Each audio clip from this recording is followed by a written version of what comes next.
The dim lights of the rusty anchor cast long shadows across the worn wooden floor as Captain Maya Reeves wiped down the bar counter with practiced efficiency. 3 weeks into her undercover assignment, she had perfected the role of an ordinary bartender. From the casual small talk to the slightly tired smile that never quite reached her eyes. Behind that carefully constructed facade lay one of the military's most decorated Special Forces operatives with 3 tours in Afghanistan and specialized training few soldiers ever received. Maya's mission was simple on paper: identify the suppliers moving military RA weapons through the San Diego port. Intelligence suggested the arms dealers used this particular establishment to make connections with potential buyers. Her handler, Colonel Anime Hayes, had selected her personally for this assignment, knowing Mia's exceptional ability to blend in and observe without drawing attention. As she mixed another round of drinks for the rowdy table of Marines celebrating a homecoming, Mia's trained eyes continuously scanned the room. The bar sat just 2 miles from the naval base, making a popular spot for military personnel. Tonight was busier than usual, the air thick with cigarette smoke and loud conversations, perfect cover for her to listen and watch. Maya had joined the Army at 18, inspired by the stories of Lieutenant Audie Murphy, whose legendary courage had always resonated with her. Like him, she had risen through the ranks through sheer determination and skill, eventually earning her place in an elite unit under Colonel Meyer Tento's command. The specialized combat training she received there had saved her life more times than she cared to remember. "Hey, sweetheart, how about another round?" A Marine sergeant leaned heavily against the bar, his words slightly slurred. Maya recognized him from previous nights, Sergeant Miller, loud and increasingly obnoxious with each drink. His friends egged from their table in the corner, their laughter carrying across the room. "Coming right up," Maya replied with her practice smile, already noting the tension in his posture. Something about tonight felt different. The sergeant's eyes followed her movements with an intensity that triggered her combat instincts. 3 years of navigating hostile territory had honed her ability to sense danger before it materialized. As she placed the beers on his tray, his hand shot out and grabbed her wrist. "Why don't you join us when your shift ends? A pretty thing like you shouldn't be alone." "I appreciate the offer, but I will have to decline," Maya said evenly, gently but firmly extracting her wrist from his grip. The sergeant's face darkened. "Playing hard to get, huh?" "I don't take no for an answer, sweetheart." Ma's mind quickly calculated escape routes and potential weapons within reach. The bar knife hidden beneath the counter, the heavy glass mugs, and the bottle of premium whiskey that would make an effective improvised weapon if necessary. What the sergeant couldn't know was that the woman he was harassing had once single-handedly extracted a wounded team from an ambush in Kandahar, that the hands he was trying to grab had been trained in 7 different combat disciplines, that beneath her bartender's apron was a concealed sidearm, and the scars of battlefield wounds earned protecting her country. As his grip tightened again and his friends began to approach, Maya knew the night was about to take a dangerous turn. Her cover might be compromised, but she wouldn't become a victim. Colonel Tingalt's words echoed in her mind. Sometimes the mission changes in an instant. Be ready to adapt. The sergeant pulled her closer, unaware he was about to learn a painful lesson about underestimating the woman he thought was just a bartender. The Marine sergeant's fingers dug into Maya's wrist as he yanked her forward, his other hand reaching across the bar. In one fluid motion, Mia twisted her arm in a technique taught by Colonel Tangdal herself, breaking his grip and simultaneously striking a precise point on his forearm. The sergeant howled in pain, stumbling backward as his arm went temporarily numb. "What the hell?" he sputtered, rage replacing surprise as his friends rose from their table. The bar fell silent, patrons sensing the brewing confrontation. "I suggest you leave," Mia said calmly, her stance shifting imperceptibly into a defensive position. Her cover was important, but she wouldn't allow herself to be manhandled. The sergeant lunged across the bar, knocking glasses to the floor with a crash. Maya sidestepped with practiced efficiency, using his momentum against her as she flipped him over the counter. He landed hard on his back. The wind knocked from his lungs. The three Marines at his table vaulted over chairs to reach her, their faces contorted with anger.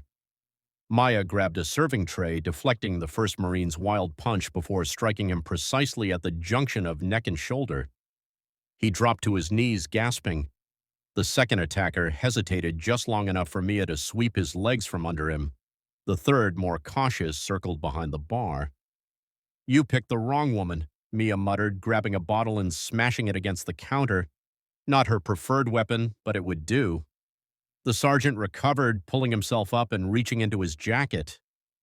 Ma's blood ran cold when she saw the glint of metal. A knife military issue. This had escalated beyond the bar fight.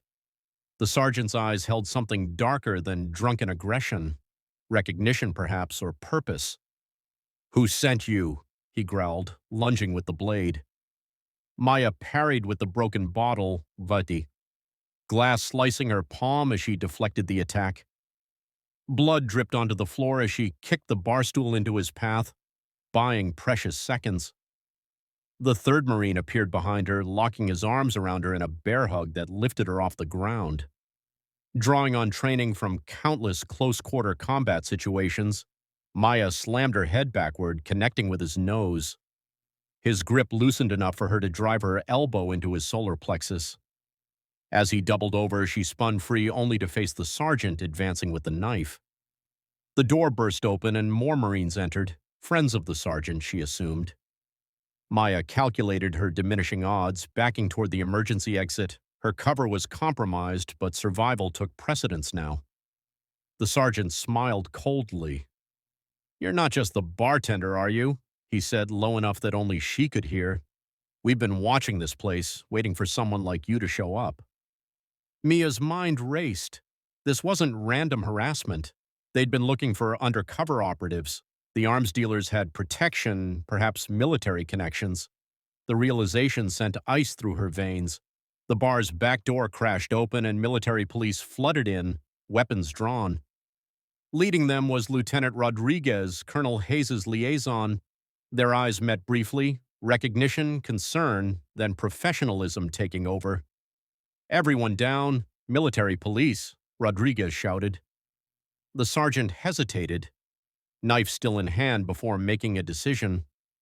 He lunged at Mia with deadly intent. Mia deflected the blade, but it sliced across her ribs, tearing through her shirt. Ignoring the burning pain, Mia executed a perfect takedown, pinning him to the floor as blood soaked her side. "Captain Reeves, are you all right?"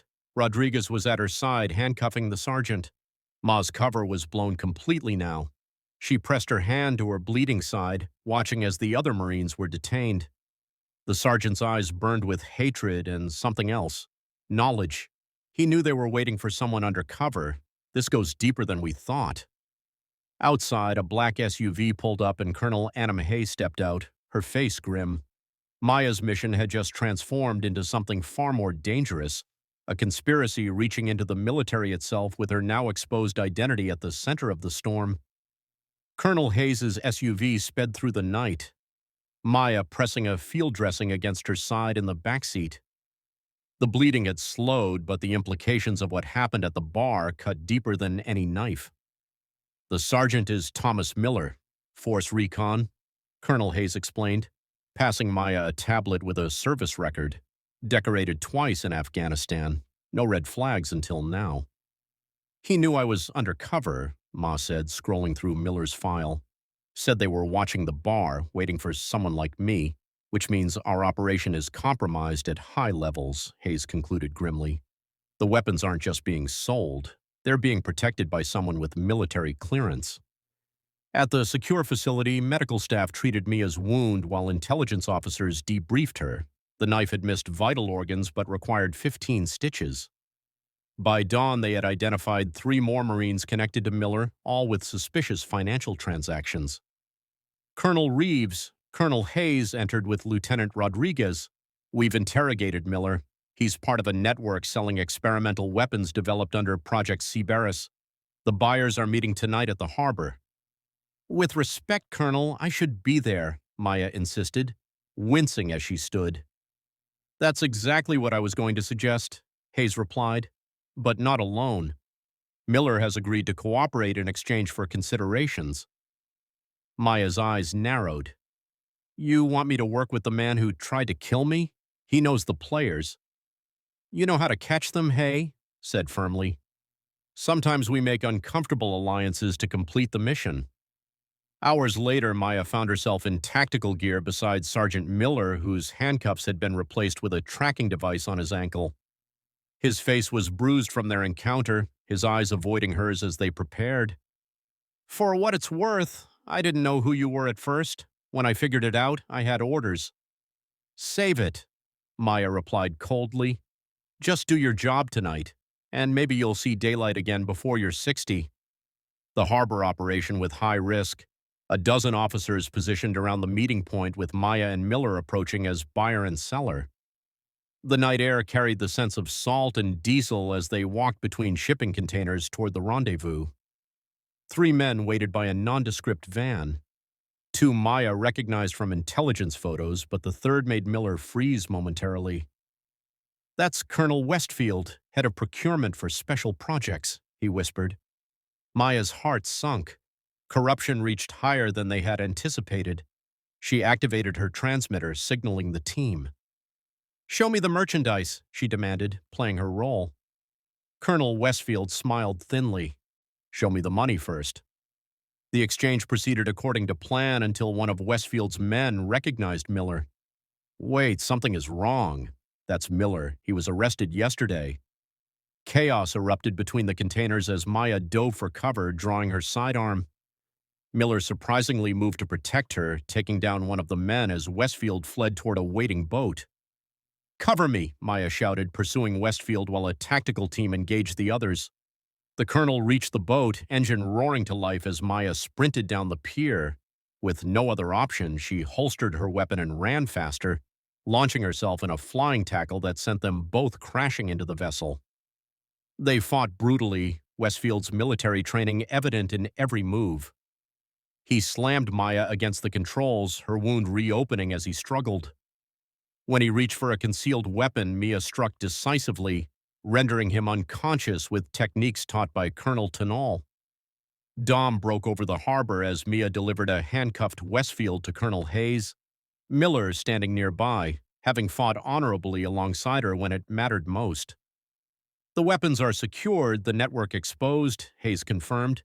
Your actions prevented these weapons from reaching 3 terrorist organizations. 2 weeks later, Mia stood at attention as General Janet Wolfenberger pinned a combination to her uniform. Miller, now cooperating fully with authorities, nodded respectfully from across the room. Captain Reeds, General Wolfenberger said, your courage under fire exemplifies the finest traditions of our special forces. Maya thought of Lieutenant Audie Murphy's words about valor not being measured by recognition, but by the obstacles overcome. As she saluted, she knew some battles weren't fought on distant battlefields, but in shadows much closer to home, where the line between ally and enemy blurred, and true courage meant standing firm when that line was crossed.